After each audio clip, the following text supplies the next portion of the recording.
Hi there, I'm Karen Hein and I'm a poet, and this is about my book, Bits, Snippets, and Other Works. This 50-page booklet from me, Karen Hein, takes the reader on a romp through the teenage mind as I question and learn lessons from my early high school adventures earlier in life. This booklet is suitable for all ages. The poetry and small stories take the reader back in time to connect with a younger you. Enjoy the read and feel free to share with family and friends. Viva la poetry! So here's a note from the poet.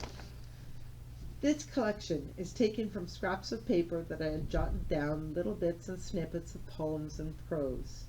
These were written mainly in my teenage years, which, like any typical teenager, was a very tumultuous time in my life.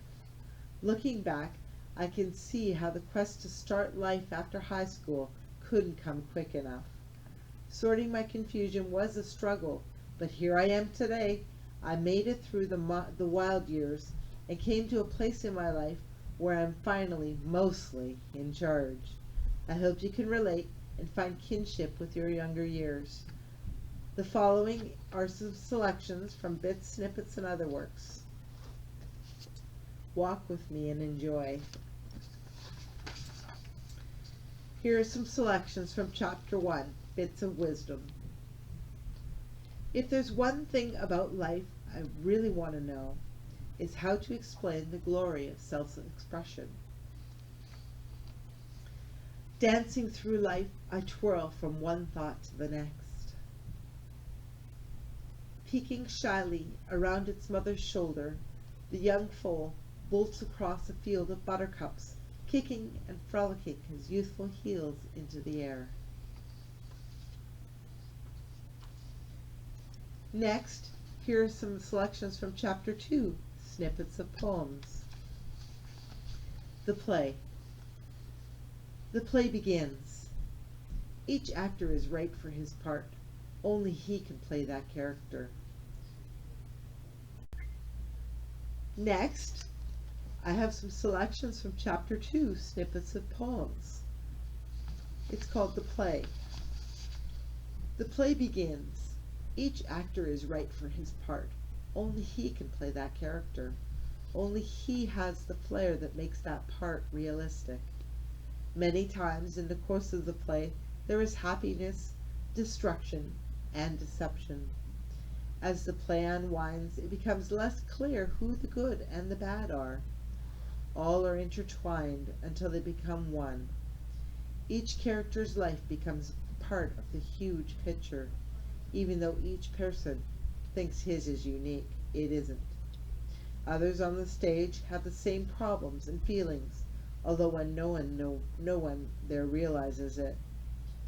The play itself keeps going, and old characters leaving and new ones entering. I doubt the play will ever stop, as long as there are still characters willing to act their parts on the stage of life. Here's another one, and this one seems to be the popular one of this book. It's called A Visit to Starbucks. Sitting under a green umbrella, we sit and watch life go by. As we talk and laugh in amiable voices, I sip my Zen tea while my friend drinks his medium roast coffee. Sometimes others join us a while and share a conversation about interesting thoughts. Then it is time to move on and let our chairs be occupied by the next visiting patrons. So the next one I've got for you here is a selection from Chapter 3, Other Works. It's called Bad Night. The snow was deep up to his belly as he walked. He has been walking for days. All he could feel was the numbness of his legs, the burning cold, and the fierce wanting of his stomach for food.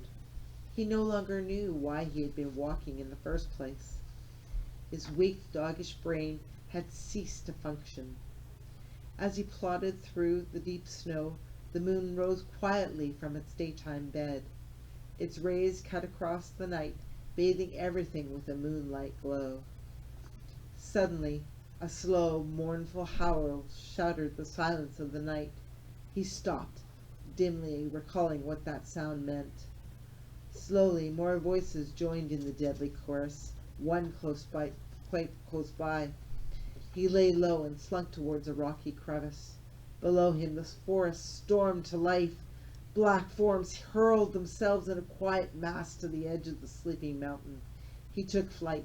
The deadly death below him took up a great howling and streaked after him. He bolted awake. As he heaved sobs of terror, he gasped relief as he realized that it had all been a dream. He wiped his heavily perspiring brow and went to the window to look at the moonlight outside. He chuckled to himself.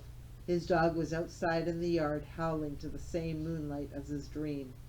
He guessed it was time to bring the dog in to stop disturbing the neighbors. Thank you for joining me today. I hope you've enjoyed this introduction to the book, Bits, Snippets, and Other Works. Please contact me at KarenH61@hotmail.com if you're interested in information about purchasing a copy. The first book, Inspired Musings, is also available. Thank you again, and keep on being you. Watch for more poetry to come. Love you. Goodbye.